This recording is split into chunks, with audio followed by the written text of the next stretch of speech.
Agora nós vamos falar sobre os malefícios da gula, do livro, é uma aula, né? Nós vamos estudar juntos aqui, do livro Manual Prático do Espírita, tá na página 61 até a 64, item 13. E aí o Ney Pietro começa a abordar o assunto com o Livro dos Espíritos, com a pergunta 716. Allan Kardec pergunta aos espíritos, né? A natureza por si, né? Não tratou o limite do necessário em nossa própria organização? E aí responde os espíritos, né? Sim, mas o homem é insaciável. Os vícios alteram a sua constituição e criam para ele necessidades artificiais. E aí Ney já começa direto. O excesso da alimentação é vício nocivo ao nosso organismo, causando sobrecarga de trabalho que os nossos órgãos são obrigados a desenvolver desnecessariamente. Todo excesso de trabalho leva, gente, ao desgaste prematuro, né? E a gula, ela leva à obesidade. A Organização Mundial de Saúde, né, já adverte que nós temos metade da população, né, obesa. Diz que até 2025 nós vamos chegar a 2,3 bilhões de adultos considerados acima do peso e 700 milhões obesos. No Brasil, por exemplo, as crianças já representam 15%. Esse 15% já estão em condições de sobrepeso ou obesidade. E a Organização Mundial de Saúde prevê para até 2025 que nós teremos 75 milhões de crianças com obesidade. Gente, o que é obesidade? É o resultado do acúmulo de gordura corporal por um consumo de alimentação que está acima do nível necessário para o nosso organismo para manter e realizar, né, as atividades e a manutenção do nosso corpo. E não depende da posição social, não depende da posição econômica. É uma questão de multifatores, né? Fatores genéticos, metabólicos e até o ambiente de interagir dessa pessoa, né? Mas ao contrário do que a gente pensa e a gente poderia esperar, os casos de obesidade causados por patologias endócrinas ou genéticas constituem um percentual muito pequeno. Por isso, os aspectos psicológicos devem ser levados em conta. Olha que interessante. A maioria está associada à ansiedade, à depressão, à dificuldade de lidar com a frustração, com os limites, né? A falta do equilíbrio emocional, o autocontrole e a disciplina.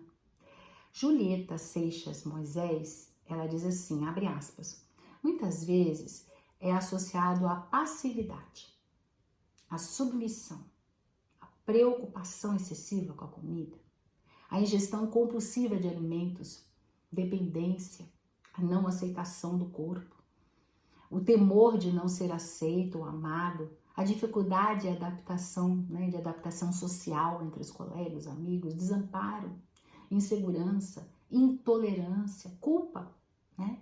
O ato de comer, abre aspas, é tido como tranquilizador, como uma forma de aplacar a ansiedade e a angústia. E o outro fator é o fast food, né? Hoje em dia, todo mundo acha que é mais fácil, mais prático, né? Ir num desses lanchonetes e comer uma comida rápida. E isso a gente deixa de priorizar a nossa saúde, escolhendo alimentos que não são saudáveis e que geram esse acúmulo, né, de gordura corporal. E o Ney Pietro, ele nos esclarece que a quantidade necessária de proteínas, gorduras e sais minerais para manter o nosso corpo é metade, às vezes mesmo até um terço do que a gente realmente ingere normalmente. Então, de uma maneira ou de outra, todos nós, né, com a nossa alimentação diária, já é um exagero, nós sempre ingerimos o mais do que o necessário. E a doença da obesidade mórbida, né, diz o autor, ela faz com que a pessoa acaba vivendo muito menos e com muitas enfermidades. Dentre as enfermidades, nós temos a pressão alta, a diabetes, os problemas nas articulações, né, dificuldades respiratórias, gota, pedras na vesícula e até algumas formas de câncer, né? eles fizeram um estudo com 16 mil participantes que estavam com obesidade mórbida e apresentavam todas essas doenças como decorrência, né? A gente sabe também que o perispírito fica doente, né?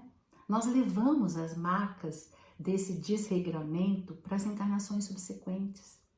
Na hora que estamos diante do novo corpo a ser formado, que nós estamos diante do óvulo e do espermatozoide, né, do papai e da mamãe, que vão se juntar para formar o ovinho. Então, nós estamos ali, né, mandando as energias do nosso perispírito para poder escolher quais os genes que vão formar o nosso corpo.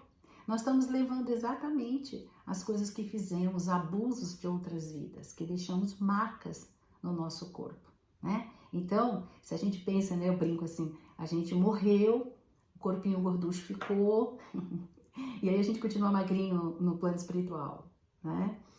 Lê do engano, nós vamos lesar com todas essas doenças que nós causamos no nosso corpinho, no perispírito também.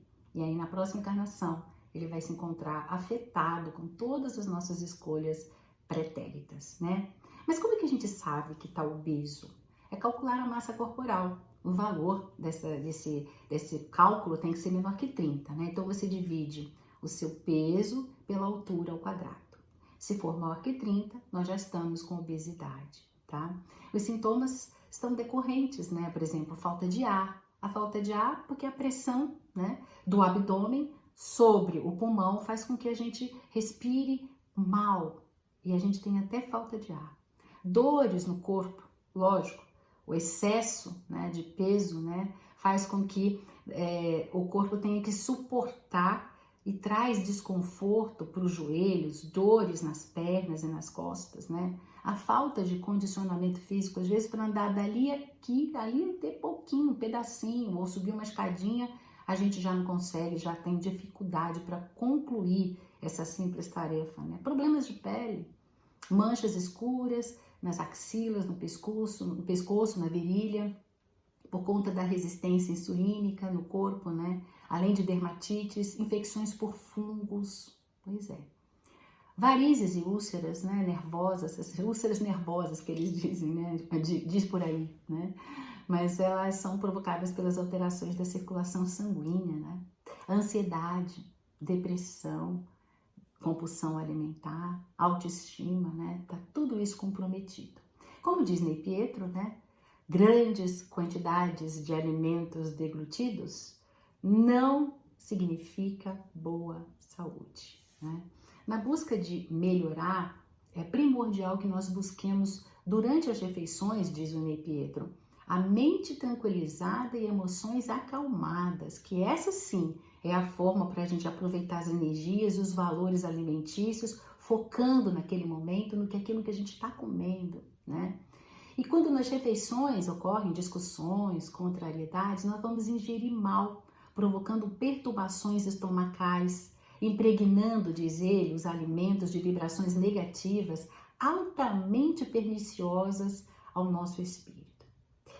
Tem um livrinho chamado Mensagens da Água, que Matsuro Emoto, ele fez uma experiência brilhante, né? Ele pegou vários copos de água e aí botou diante de músicas boas, maravilhosas, músicas não tão boas, pessoas falando palavras bonitas, recitando coisas bonitas, coisas de Deus, né?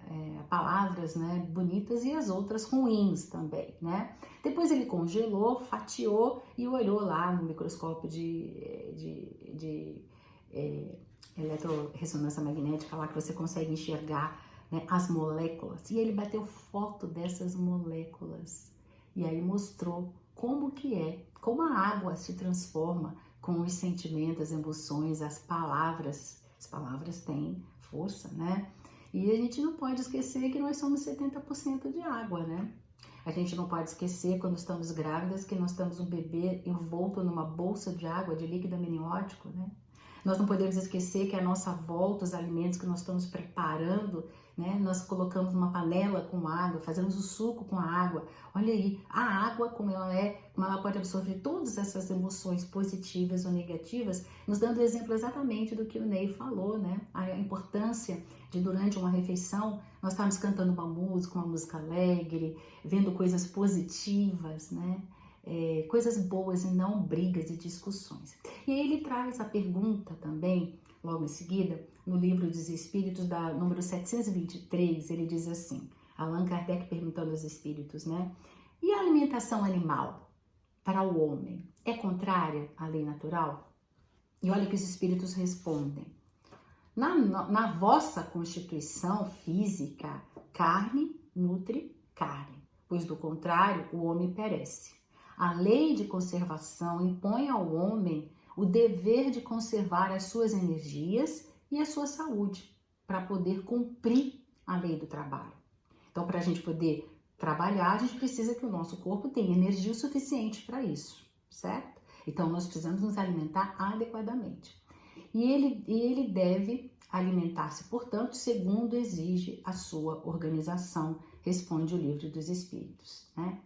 E Jesus comeu carne, proteína de algum animal? Pelo menos Lucas, no capítulo 24, no versículo 42 e 43, nos diz assim: e então lhe deram um pedaço de peixe assado e de um favo de mel, o qual ele tomou e comeu diante deles, né? Esse peixe, na época eu fui pesquisar, era tilápia, né? Então, tem um livro, né, de Ramatiz que conta, né, que Jesus comia basicamente comidas naturais no seu estado natural, vegetais, feijão, ervilhas, pão integral, fruta, água, né? E diz que ele amava tâmaras. Hoje, né, não podemos nos fanatizar, diz Ney Pietro, e fazer uma alimentação frugal, né, com o objetivo de ascensão espiritual. Pois, abre aspas, né, diz ele, não é o que entra pela boca, como foi Jesus nos ensinou, que nos faz melhor, mas o esforço que nós empreendemos em fazer com que, através dela, saiam apenas palavras confortadoras, dóceis, construtivas, né? E eu acrescento, né, que nutre as pessoas à nossa volta. Então, espero que vocês tenham conseguido, né, aprender como eu também aprendi aqui com o Ney Pietro. E que se você tiver alguma dúvida, deixa aí, né, perguntinha, eu te respondo, tá bom? Aí no nosso canal. Abraços fraternos!